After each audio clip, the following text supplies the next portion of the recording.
Hello tout le monde. Donc aujourd'hui, on va filmer, enfin aujourd'hui on va interviewer les Crimson. Attention, là on est juste devant le studio. Voilà. Et on va pouvoir en fait. Attention, ça va venir.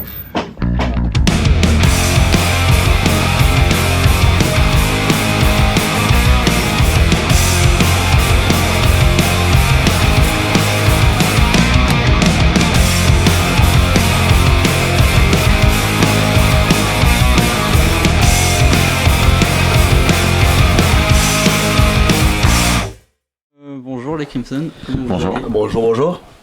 Donc déjà on va commencer par vous présenter. Chacun vous présenter sur quel instrument et du coup Ok. quel rôle vous donnez dans votre groupe. Alors moi je m'appelle Alice du coup. Je fais guitare lead et chant. Et j'assure vraiment le rôle de frontman, la personne qui va être devant, qui va animer vraiment le show, essayer de l'idée du début à la fin, faire que tout est fluide. Voilà. Du coup, moi, c'est Tommy, donc je suis à la basse et je fais des chœurs. Moi, j'ai plus le rôle de leader par rapport à Alice. Et voilà. Donc moi c'est Vic, je suis batteur et du coup j'assure la base rythmique du groupe. Voilà. Et bah moi c'est Hazel et je suis guitariste rythmique et je fais les chœurs aussi. Et la base alcoolique du groupe. Non, ça faut pas le dire. Je suis pas là que limité à ça.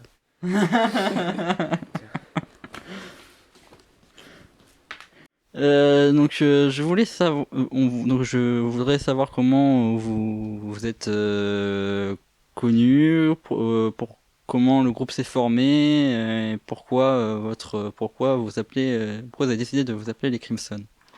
Du coup, ça vient de... En fait, le groupe, du coup, on l'a créé avec Hazel. Donc on l'a créé ensemble parce qu'on se connaît depuis qu'on est tout petit. Ensuite, on a rencontré du coup Alice. Et là, très récemment, il y a Vic qui nous a rejoint. Et donc on a trouvé le nom en répète où on cherchait un nom de groupe, donc on était en train de chercher, on se faisait défiler des morceaux. Et en écoutant Misfits, qui est un groupe qu'on aime beaucoup, et bah du coup on est tombé sur un morceau qui s'appelle Crimson Ghost, et on trouvait que ça avait de la gueule, du coup on a choisi ça comme nom. C'est en plus un nom qui envoie, donc c'est vraiment un nom qui est vraiment, vraiment dans votre ADN de votre style de jeu. Pourquoi vous allez mettre des moments, il y a donc César qui chante en soliste et parfois il y a des moments où ça rejoint Avec des chœurs. en forme de chœur. Ouais. Donc pourquoi cette idée-là dans vos morceaux En gros, on fonctionne beaucoup dans nos morceaux avec des catchlines, tu vois, des phrases assez fortes qui permettent de retenir le morceau, d'avoir des moments assez clés qu'on va vouloir épaissir avec des chœurs. Donc moi je chante la voix principale et puis Tommy et Hazel font vraiment des chœurs pour épaissir quoi en fait. Avant on avait notre batteur qui faisait des harmonies vocales, chose que Tommy ne peut pas faire malheureusement dû à ses capacités assez réduites de chant. Quelles influences vous avez dans les groupes que vous avez influencés pour Crimson? Donc nous on est principalement inspiré par donc le hard rock et le glam des années 70-80, aussi beaucoup par le punk. Et donc on fait un... Oui, c'est mieux. Et donc on fait vraiment une synthèse de tout ça en essayant de créer un renouveau et quelque chose de plus actuel sans rentrer dans une copie de ce qui se faisait à l'époque. En termes de groupe, on peut citer notamment Anerox, qui a vraiment une sorte de lien entre glam des années 70 et vraiment hard rock des années 80 qui lit beaucoup ça. Un petit peu de blues. Comment ? Un petit peu de blues avec. Un petit peu de blues avec. Oui, Avec évidemment, c'est un peu les descendants des New York Dolls aussi qui ont presque inventé ce style-là. En termes de punk, on a déjà cité Misfits qui est une grosse influence pour nous. Tout ce qui est Sex Pistols, Ramones, etc. Ce punk des années 70 qui vient de Grande-Bretagne, bien sûr. Et voilà, beaucoup de glam des années 80, à la Motley Crue, Whitesnake, etc. Mais ça, c'est plus dans tant dans l'énergie, la façon de s'habiller, plutôt que musique où on est plus proche des late 70s, early 80s bien sûr. Voilà. On va faire des petites coupures avec tes explications bien longues. Avec tous les groupes. Ouais. 80s. We are chasing the 70s, my friend. Comment est venue l'idée d'enregistrer votre album? Bah donc dès la création du groupe, on avait en tête de à terme faire un album et pouvoir partager notre musique au plus grand nombre en fait, pas se limiter seulement à des concerts. Du coup, voilà, on a directement le nom de l'album, il nous est venu très très vite, vraiment dès le début. Pourquoi c'est ce nom d'album en particulier? Bah dans la période à laquelle on était, à ce moment-là où on commençait à composer beaucoup, pareil, un peu comme tout, on cherchait des phrases en anglais qu'on aimait bien. Et on trouvait que ça sonnait vraiment bien et ça correspondait énormément à notre état d'esprit de l'époque, et même toujours actuel. Et même toute la synthèse du groupe, ça coulait de source, d'appeler cet album comme ça. Chez qui vous avez enregistré votre album et pourquoi cette personne? Alors, beaucoup de notre album a été déjà enregistré par nous-mêmes. C'est-à-dire que les guitares ont été faites en prise de home studio sur une carte son Scarlett Focusrite, la Classico. Les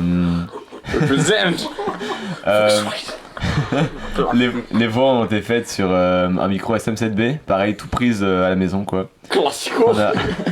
Qu'on a ensuite envoyé à la personne qui a travaillé avec nous, qui s'appelle donc Tom Riff, qui possède, enfin qui fait partie d'un projet qui s'appelle Riff Sound Studio. C'est son studio. Ouais. Son studio, ouais. Où en gros c'est un mec qui va proposer ses services d'ingé son, donc proposer des services de mixage, de mastering, maintenant d'enregistrement studio, de batterie, prise live, etc. Pour des prix très abordables. Parce qu'en fait, ce n'est pas, c'est une activité parallèle. Il a aussi un métier à côté. Du coup, ça lui permet de faire les prix juste pour lui rentrer dans ses frais et pas chercher à forcément faire du bénéfice dessus. Donc, ça nous a permis aussi d'avoir des tarifs qui soient abordables avec une qualité vraiment excellente. Et voilà, on avait pensé à lui parce que c'est quelqu'un qui joue aussi dans un groupe dans la scène du Nord et qui a un peu tourné avec Sundays, le deuxième projet de Alice. D'ailleurs, ce Merci. projet Sundays, c'est un peu en dehors de Crimson, mais c'est. Je sais vous n'avez pas tous le même âge. Et Oui. comment. Je sais que c'est pas toi qui gères le groupe, mais par contre, pourquoi. Tu veux que je t'en parle, quoi. Pourquoi tu étais. Alors en fait, pour tout te dire, donc j'étais dans Crimson depuis maintenant 1 an et demi et quelques mois, 2 ans, ah ouais, ça passe. Et on est allé voir un concert d'un groupe pareil du Nord qui étaient nos camarades avant que le groupe se dissoude malheureusement.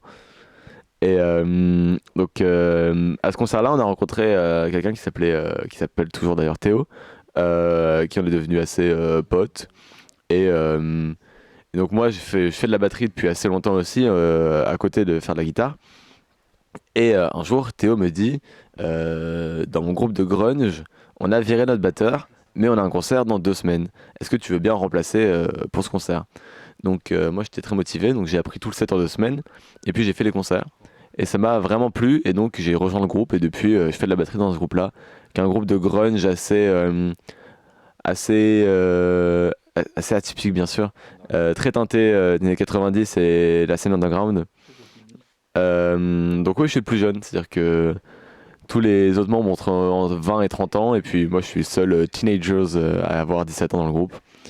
Et voilà, donc je fais pas les décisions de groupe, juste je joue et voilà. Mais ouais, c'est un projet vraiment secondaire, mais qui est très sympa.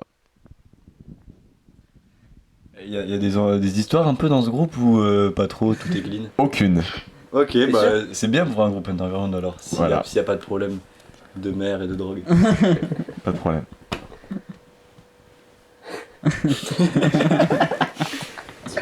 Comment écrivez-vous vos chansons? Donc pour l'écriture des chansons, c'est moi ou Alice qui écrivons les paroles.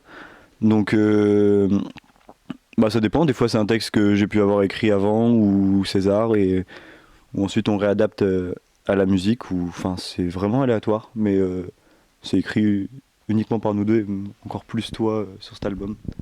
Et en termes vraiment d'écriture de musique, souvent je propose une idée originale qu'on va adapter tous ensemble, c'est-à-dire que on va faire évoluer un premier jet que je donne avec des lignes de basse nouvelles, des nouveaux rythmes, des idées supplémentaires, etc. Ce qui fait qu'on a un rendu très différent de la première idée que j'ai donnée. Donc des fois qu'on trouve à plusieurs en fait, mais on a un peu du mal avec le fait de juste jouer à 4 brut. On a besoin d'avoir un temps de réflexion derrière la composition, quoi.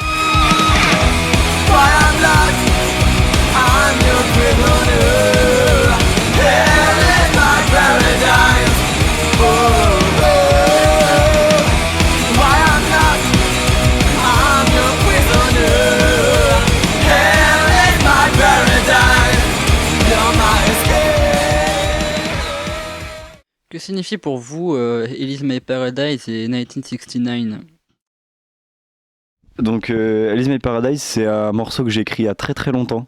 C'est le deuxième texte que j'ai écrit en fait. Donc qu'on a réadapté pour le rendre un peu meilleur, avec plus de sens. Et donc en fait c'est un morceau qui jongle entre le thème de l'addiction et de l'amour un peu toxique, en essayant de faire le parallèle et en créant un jeu en fait entre les sens de chaque phrase. Donc, c'est le thème de ce morceau. Et 1969 du coup c'est Alice qui l'a écrit, donc je le laisse. Je peux en parler effectivement. 1969 vient d'abord une sorte de délire nostalgique des années 70 et fin années 60, dans une période où j'écoutais énormément de David Bowie, tout ce genre de musique là. Et même la musique est teintée vraiment de cette influence là, même si on l'a un peu plus modernisée dans le son et dans la façon de jouer. Donc c'est déjà juste un des gros délires nostalgiques dans les paroles, etc. Mais avec aussi une sorte de critique envers justement toute l'addiction propre au rock'n'roll de ces années-là, qui ont en fait énormément influencé aussi la musique de ces années-là, et où les deux s'influencent l'un l'autre et avec des sous-sens qui parlent aussi justement de mode, de fashion, etc. Propre à ces années-là, quoi. Est-ce qu'ils ont une signification importante dans le contexte, dans votre contexte artistique de votre projet? Bien sûr, parce que là on a essayé de faire vraiment 7 morceaux très concis qui reprennent un peu, qui englobent tout ce qu'on peut proposer en termes de musique. Donc chaque titre est vraiment important, chaque titre a sa patte et 1969 est beaucoup plus rock'n'roll, justement années 70. Alice My Paradise est beaucoup plus presque sleaze dans l'idée, quoi, un truc assez plus sombre et plus énervé. Et donc bien sûr c'est des morceaux assez importants pour nous, sachant que si on les a sortis en single en premier, c'est qu'il y a une raison. Oui. Parce qu'ils étaient super.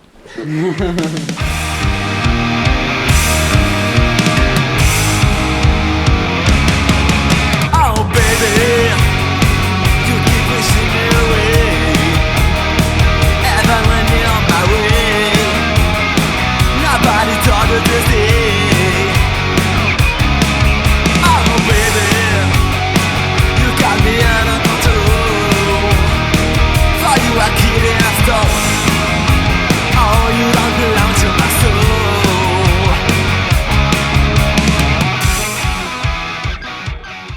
Hazel, comment trouves-tu ton rôle de guitariste rythmique et quelles sont tes influences? Je trouve que c'est un rôle important quand même dans un groupe. On est quatre instruments et ma guitare elle vient bien se complémenter avec les autres. Elle permet de pas perdre de patates sur les solos et même avec César on peut créer nos parties à nous, se complémenter tout ça. Et pour mes influences, je dirais que c'est tous les guitaristes des années 80-90, genre Mick Mars, Slash, Zistralin et tout ça. Pour Vic, quel est ton style de jeu, tes influences et que utilises-tu comme batterie?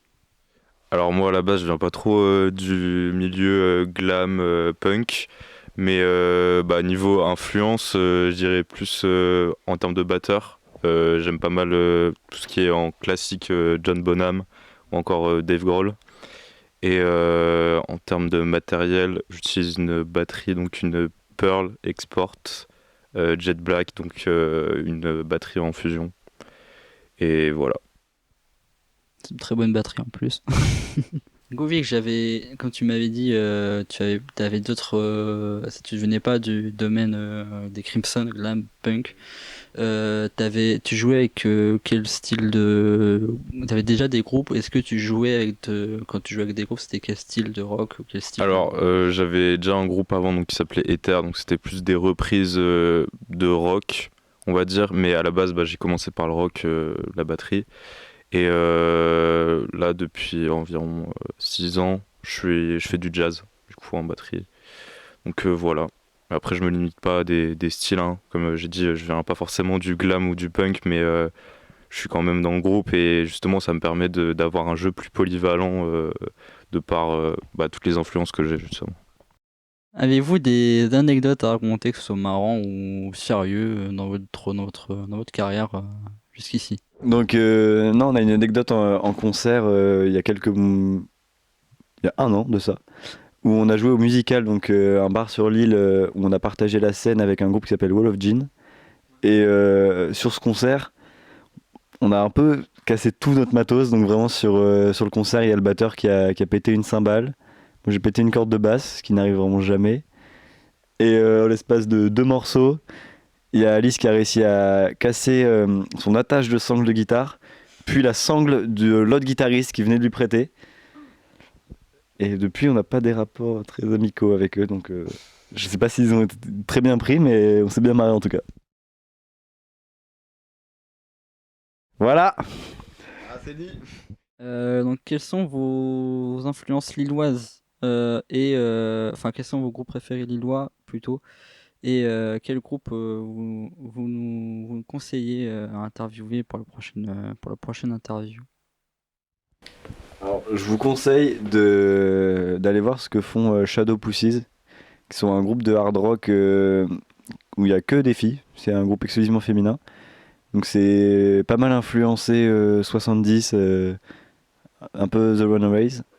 Donc elles sont vraiment très très fortes et elles se donnent à fond. Donc allez checker et essayer de les ramener dans cette émission. Ça en vaut le détour. Oui. Tommy, arrives-tu à trouver des dates et comment tu fais? Je sais pas si tu fais aussi avec Alice, mais Cette partie-là, c'est principalement moi qui la gère de base. Mais là, on s'est entouré très récemment de Romy, une personne qu'on a rencontrée dans la scène lilloise et qui du coup travaille sur notre direction artistique, nos réseaux sociaux et dans le booking de certaines dates. Et on est aussi en contact avec plusieurs agents qui nous bookent des dates, notamment en Belgique bientôt et dans ce coin-là de l'Europe. Donc, avec Air Dynasty aussi, qui est une association dans la région qui a pu nous permettre de passer en première partie de pas mal de groupes de hard rock sympas comme Shiraz Lane, Irish and the Chronicles. Et donc au début je gérais énormément cette partie-là et maintenant on arrive à déléguer de plus en plus avec des organismes plus gros pour avoir des plus grosses dates. quelles sont vos prochaines dates de concert et où est-ce que vous jouez? Alors on a le 30 septembre au CCL si je dis pas de bêtises. Après une date le 28 octobre à la Malterie avec Air Dynasty. Supersonic Suckers et Brother. Attends. Brothers in Pain. Allez, cette date, le 28 on jouera avec Supersonic Suckers et Brothers in Spain. In Pain. Tiens, je suis bouché du nez, je peux pas. Donc c'est avec Supersonic Suckers et Brother in Pain qu'on va jouer donc un concert pour Halloween organisé par Air Dynasty à la Malterie. Et donc pour cette dernière question, donc ça concerne le groupe entier. Avez-vous de nouveaux projets pour le futur? Donc là actuellement le projet c'est du coup cette année essayer de faire un maximum de concerts et pour faire découvrir notre musique au plus grand nombre. Il y a du coup notre premier album qui va sortir en streaming sur la fin d'année aussi. Parce que du coup pour l'instant il est disponible qu'en physique. Et donc on va faire un maximum la promotion et on a déjà en tête l'idée de notre deuxième album. Donc dès que le temps le permet et que la créativité sera là, bah on va travailler là-dessus. Donc on espère que tout ça va avancer au mieux. Du coup, ce nouvel album, il va sûrement être sorti. Enfin, pas sorti, pas sortir dans quelques mois, mais vous comptez l'enregistrer dans combien de temps?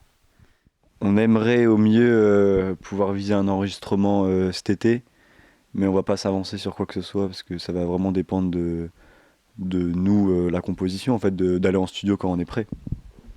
Surtout que par rapport au premier album où on a voulu faire quelque chose d'assez concis, assez brut, on aimerait pouvoir prendre le temps de beaucoup plus travailler, peaufiner et aller dans le détail en fait sur ce nouveau projet. Donc voilà, on veut pas se mettre de limite de temps non plus, on veut vraiment faire les choses bien et les choses proprement. Voilà. Faire un projet qui serait beaucoup plus produit et où on pourrait retranscrire plus l'énergie du groupe.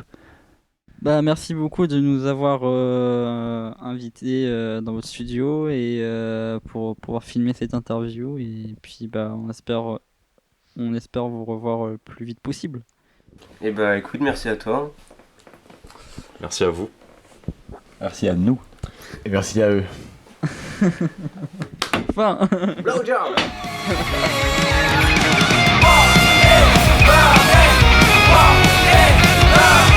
Until you see all the was back